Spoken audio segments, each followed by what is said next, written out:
क्या आपको भी यूपीएससी प्रीलिम्स के लिए मॉक टेस्ट तो देने हैं, लेकिन रिवीजन ही खत्म नहीं हो रही और ऐसे सोच रहे हो कि रिवीजन होने के बाद मॉक टेस्ट दे देंगे और उसके बाद प्रैक्टिस करेंगे, या आप मॉक टेस्ट तो दे रहे हो लेकिन उसमें कम मार्क्स आ रहे, एक्सपेक्टेशन से अच्छा परफॉर्म नहीं हो रहा है और ऐसे लग रहा है कि डीमोटिवेटेड फील हो रहा है। यही आप प्रॉब्लम फेस कर रहे हो ना? ये प्रॉब्लम हर एस्पिरेंट इस टाइम फ्रेम में फेस करता ही है। मैंने भी ये प्रॉब्लम फेस किया था, लेकिन I found a solution with experience और मैंने मोर देन 50 मॉक टेस्ट भी दिए। लास्ट मंथ में मैंने पीवाईक्यूज का प्रैक्टिस भी किया and I scored 105 marks in my prelims in 2024 and I cleared prelims 4 times. UPSC prelims I have cleared 4 times with same strategy. तो मैं आपको बताऊंगा सबसे पहले कि आपको मॉक टेस्ट क्यों देने हैं, the why part of the mock test. सबसे पहले है, आपको आपका नॉलेज अप्लाई करना है इस मॉक टेस्ट में। ऐसा नहीं है कि आप सिर्फ पढ़ रहे हो और आपको लग रहा है रिवीजन कर लेंगे, 2 बार 3 बार रिवीजन करके हो जाएगा, लेकिन जब तक आप इस नॉलेज को अप्लाई नहीं करोगे मॉक टेस्ट में तब तक आपको समझेगा नहीं कि आप जो पढ़ रहे हो क्या वो यूजफुल है या नहीं, आपको चीज़ें याद है भी या नहीं, या अगर याद है लेकिन उसका एप्लीकेशन हो रहा है या नहीं रियल टाइम एग्जाम में क्वेश्चन सॉल्विंग करने में। इसीलिए आपको ये एनालिसिस करने के लिए मॉक टेस्ट देने हैं। साथ ही साथ आप ये भी समझोगे कि आपको टाइम मैनेजमेंट कैसे करना है। अगर आपके पास 2 घंटे है and you have 100 questions, how you are going to deal with it, what will be your strategy, how many rounds you will take to solve the paper. ऐसा आप एक रिजिड स्ट्रैटेजी मत बनाओ कि आपको 3 राउंड में ही सॉल्व करना है। इसीलिए आपको टेस्ट के साथ आपकी स्ट्रैटेजी डेवलप करनी है। That's why you have to give test. आपको समझेगा आपकी स्ट्रेंथ क्या है, वीकनेस क्या है, डू यू नीड 1 राउंड और 3 राउंड्स। मुझे तो मल्टीपल राउंड्स नहीं लगते थे। तो आप आपकी पर्सनलाइज स्ट्रैटेजी बनाओ कि आपको कितने राउंड्स चाहिए। ऐसा नहीं कि टॉपर ने बोल दिया इतने राउंड में मैंने सॉल्व किया तो आप भी उतने ही राउंड में करोगे। No, it's not necessary. So you have to develop your strategy. And next thing is, आपको रियल टाइम एग्जाम हॉल में जो शॉक आते हैं, शॉक मिलते हैं हमें थ्रू क्वेश्चंस, उससे डील करने के लिए भी आपको मॉक टेस्ट देने हैं। The next purpose of mock test is you have to get new knowledge, new information. अभी ऐसा नहीं है कि आप सिर्फ इंफॉर्मेशन ही कलेक्ट कर रहे हो मॉक टेस्ट में से, नहीं। अगर आपने सपोज ज्योग्राफी रिवाइज किया या हिस्ट्री रिवाइज किया, इकोनॉमी रिवाइज किया, लेकिन अगर टेस्ट में ऐसा कुछ स्टैटिक कॉन्सेप्ट मिला जो कि आपको लग रहा है इंपॉर्टेंट है, उसका एप्लीकेशन बहुत बार हो रहा है या वो करंट अफेयर्स में बहुत बार अप्लाई हो रहा है, then you have to note that in your resource, ताकि वो आपका एड ऑन हो जाएगा और फिर जब भी आप बाद में रिवाइज करोगे तो उसके साथ वो भी रिवीजन हो जाएगी। तो ऐसे कुछ चीजें हैं जिसकी वजह से हमें मॉक टेस्ट देने हैं। ठीक है, ये हो गया वाई पार्ट। अभी मैं बताता हूं आपको हाउ, कि आपको मॉक टेस्ट कैसे सॉल्व करने हैं। तो सबसे पहले आपको फिक्स टाइम फ्रेम में ही मॉक टेस्ट सॉल्व करने हैं। ऐसा नहीं है कि आप ब्रेक ले रहे हो, बीच में पानी पीने जा रहे हो या कॉफी पीने जा रहे हो, खाना खाने जा रहे हो, फोन स्क्रॉल कर रहे हो, ऐसा नहीं है। एग्जाम हॉल में आपके पास 2 घंटे होंगे, कंटिन्यूस स्ट्रेच में आपको 100 क्वेश्चन सॉल्व करने हैं उसी 2 घंटे में। और मैं आपको सजेस्ट करूंगा, आप जो अपने एग्जाम के टाइमिंग्स है दैट इज 9:30 टू 11:30, उसी एग्जाम स्लॉट में, उसी टाइम स्लॉट में आप पेपर सॉल्व करने का प्रैक्टिस करो, ताकि आपका जो ब्रेन है उस टाइम पे वो एक्टिव रहेगा, उसको आदत हो जाएगी उस टाइम पे मोस्ट एक्टिव रहने की, क्वेश्चन सॉल्व करने की, एमसीक्यू सॉल्व करने की। अगर आप अभी 9 बजे उठ रहे हो तो आप आपका टाइमिंग चेंज करो। 9:30 your brain has to be super sharp. ठीक है, बहुत active and from the word go आपको क्वेश्चन सॉल्व करने। 5-10 मिनट भी अगर आप टाइम पास करोगे तो आप समझोगे कि you will run short of time.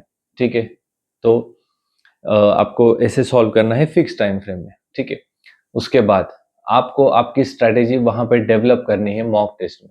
आप देखो, आप 2-3 टेस्ट दो, देखो आपको राउंड की जरूरत है या नहीं, आपको टाइम जो है वो सफिशिएंट है या नहीं। अगर कम हो रहा है टाइम तो you have to read the question fast, ज़्यादा बार पढ़ने की ज़रूरत नहीं, लेकिन 1-2 बार में ही आपको वो एक्टिवली समझ में आना चाहिए what's the demand of the question. तो ये आप टेस्ट सॉल्व करते वक्त ध्यान रखो। ठीक है, उसके बाद आता है कि how many test you have to solve. देखो, अभी पर्सनली अगर मैं बताऊं तो मैंने मोर देन 50 टेस्ट तो सॉल्व किए ही थे, लेकिन बहुत से टॉपर बोलते हैं उन्होंने 100 प्लस टेस्ट सॉल्व किए। अगेन आप देखो, अगर आपके 30-40 टेस्ट में अच्छा स्कोर कंसिस्टेंटली आ रहा है, and not the subject wise test, okay, the full length test I am talking here. और मैंने दोनों मिला के ही मोर देन 50 टेस्ट दिए थे, पर अगर आपको आपका स्कोर जज करना है तो वो फुल लेंथ में करो। ऐसा नहीं है कि विजन की टेस्ट दी, लक्ष्मीकांत रिवीजन करने के बाद उसमें 180 मार्क्स आ गए और आप सोच रहे हो कि ठीक है अब हो गया, नहीं ऐसा नहीं। वो तो सब्जेक्ट वाइज टेस्ट है, वो प्रैक्टिस के लिए, रिवीजन के लिए, आपको कितना याद है चीज़ें वो देखने के लिए है। अगर लेकिन फुल लेंथ टेस्ट में आपको कंसिस्टेंटली अगर अच्छे मार्क्स आ रहे हैं मोर देन 90 या 100, तो आप देखो अगर 30 टेस्ट में अगर आपको आ रहे 20-30 टेस्ट में, then I think that number of test is also sufficient. पर अगर आपको लग रहा है कि you need more practice, then you can definitely give more test, but minimum 40 test, 30-40 test तो आई वुड सजेस्ट आपने देना ही चाहिए,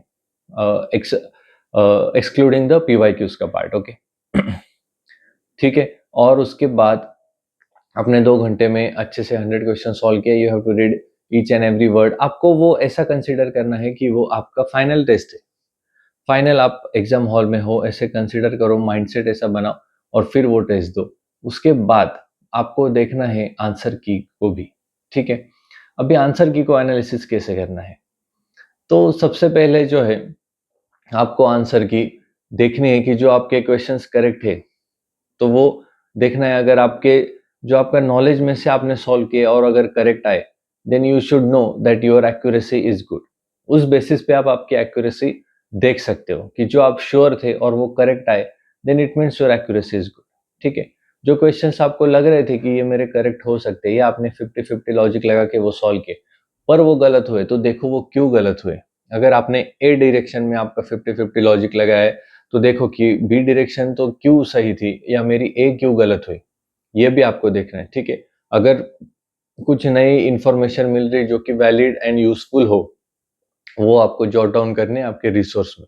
अभी ये मत करो कि पूरी आंसर की का ही आप माइक्रो बना रहे हो, नहीं, उसकी कोई जरूरत नहीं है। पूरे टेस्ट में से आपको मैक्सिमम 10 से 12 ही क्वेश्चंस में से ऐसा कंटेंट निकालना है जो आपको सच में यूजफुल, इंपॉर्टेंट, क्रूशियल लग रहा है, और इस पे आपको खुद को ट्रस्ट करना है। Trust your self, trust your instinct, trust your ability. ये मत सोचो कि मुझे समझ में नहीं आ रहा है क्या इंपॉर्टेंट है यार क्या नहीं, और मैं सभी मार्क नोट डाउन करता हूँ, नो, डोंट डू दैट, ठीक है। तो आप और एक आंसर के आपके लिए खुद के लिए बना रहे हो जो कि आपको रिवाइज करने के लिए कभी टाइम नहीं मिलेगा। So don't do that mistake, but you have to see जो आपने अगर ब्लाइंड लॉजिक लगाया था क्या वो सही है या गलत, सही है तो कैसे, गलत है तो कैसे। सोचो सोचो, ज्यादा आपको सोचना है, हर एक क्वेश्चन पे सोचो कि अगर सपोज एक्स क्वेश्चन है, मैंने यहाँ पे ये लॉजिक लगाया था, क्या वो सही है या नहीं। अगर वो सही है तो ओके, मैं इस डायरेक्शन में सोच सकता हूँ। फिर आपको देखो कि वो लॉजिक मल्टीपल क्वेश्चंस में हो रहा, अप्लाई हो रहा है या नहीं, ठीक है।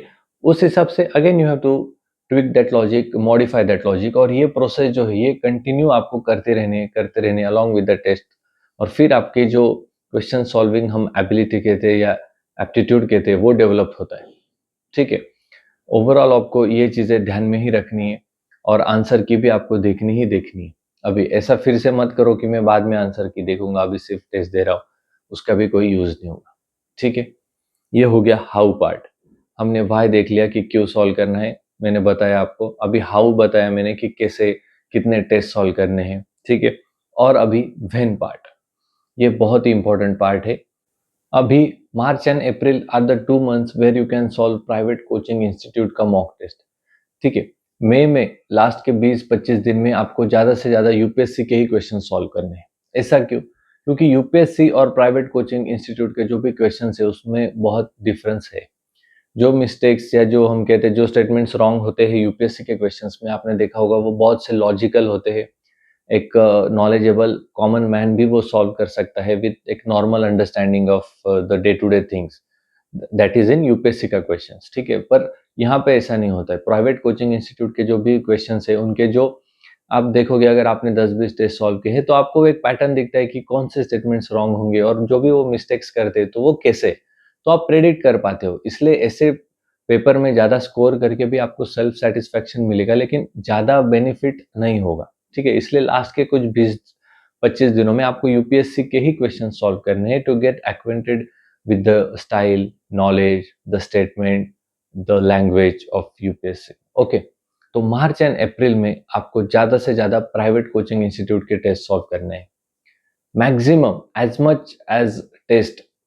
Much number of test as you can solve in this 2 months. तो आप वैसे फोकस करो और ये चीज़ याद रखो कि एवरी डे एटलीस्ट आप एक टेस्ट दे रहे हो, ठीक है? तो कंसिस्टेंसी भी टेस्ट में मैटर करती है।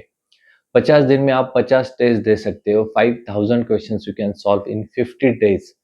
पर अगर आप ये सोचोगे कि आज जाने दो, रिवाइज करता हूँ, कल रिवाइज करता हूँ, 2 दिन में मैं पॉलिटी रिवाइज करता हूँ, फिर टेस्ट दे दूंगा, फिर मैं हिस्ट्री रिवाइज करता हूँ, फिर टेस्ट दे दूंगा, ऐसे मत करो। रिवीजन तो चलती ही रहेगी, वो एंड मोमेंट तक रिवीजन चलती रहने वाली है, ठीक है? बिलीव मी, जो मैं बोल रहा हूँ, I am telling you genuinely, honestly with my experience. आपने भी ये फील किया होगा कि रिवीजन चलते ही रहने वाली है, but I strongly recommend you to give test at least every day। आप टेस्ट दो, ठीक है? तो ऐसा नहीं है कि 5 दिन में आप 50 टेस्ट नहीं दे सकते, लेकिन 50 दिन में आप एक एक टेस्ट देके 50 टेस्ट आपकी हो जाएगी, ठीक है? इस अप्रोच के साथ आप टेस्ट को अप्रोच करो, ऐड करो अपने प्रिपरेशन में, ठीक है? If you like this video, please hit that like button, subscribe to our channel, it gives me huge support। If you have any doubt, you can reach out to me, you can email me at the email address that is given in the description box below, okay? All the best, stay motivated, study well, and see you in the next video. Thank you.